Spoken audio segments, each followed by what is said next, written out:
Hi and welcome back to our Anna 2 How to Use. In this one we're going to take a look at the samplers.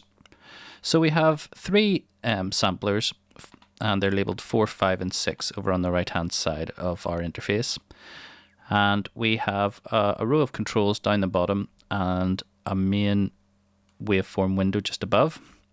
And we can select our waveforms here. So we'll click on that and that will open up the sampler browser. We can select which sampler we want to load some waves into.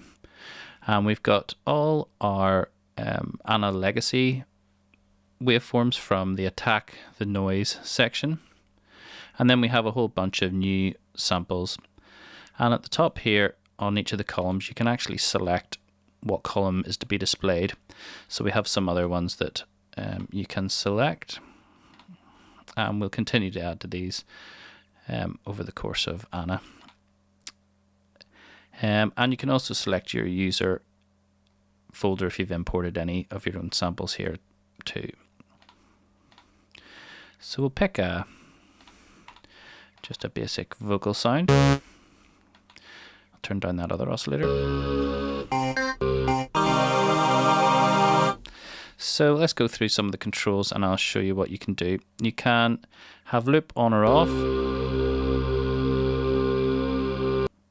With loop off, of course, it just stops at the end. With loop on, it'll just continuously cycle. And most of the samples that we've created for the factory bank should have seamless looping.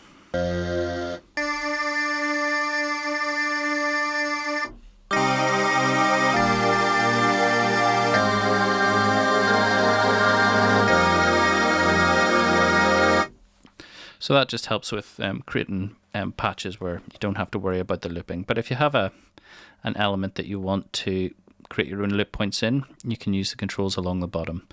So let's go through them one by one. We have a high pass control, which is just a filter for each sampler. And that's really useful for if you just want the sort of top end of a sample. And just to sort of add noise, etc. And we have our start time. And our start time is also tied into our retrig, so we need retrig on to start at the start time, otherwise it will start at a random point in the file. If we take retrig off, it'll start somewhere random.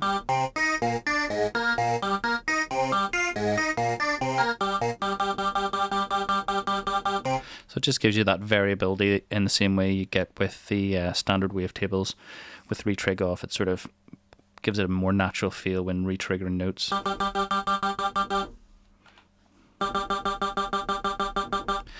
it just depends what you're doing. You can also reverse the sample as well.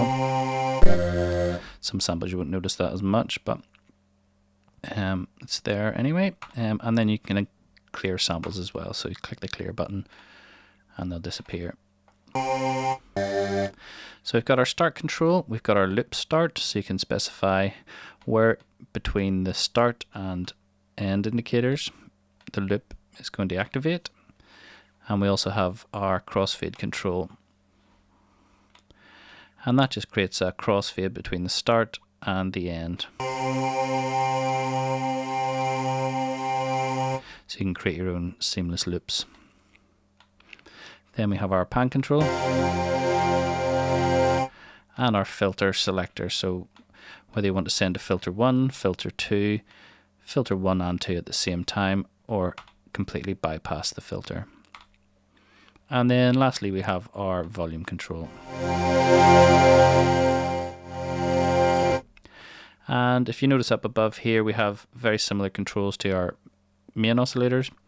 We have our octave, semi and fine controls, and the velocity amount and our key track.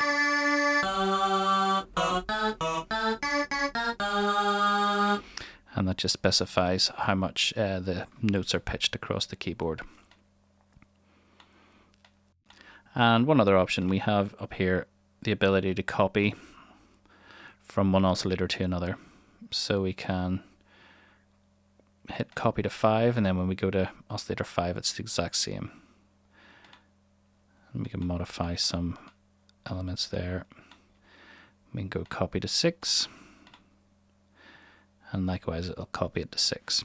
So that is the sampler oscillator in ANA 2. In the next video, we're going to take a look at the filters. Thanks everybody for watching, commenting, and indeed liking. We really do appreciate all the support we get here on our Sonic Academy YouTube channel. So if you found this video super useful, please, we'd love you to hit the subscribe button. We update the YouTube channel every week with new content. And if you want to watch some more relevant content, just click on the videos beside me.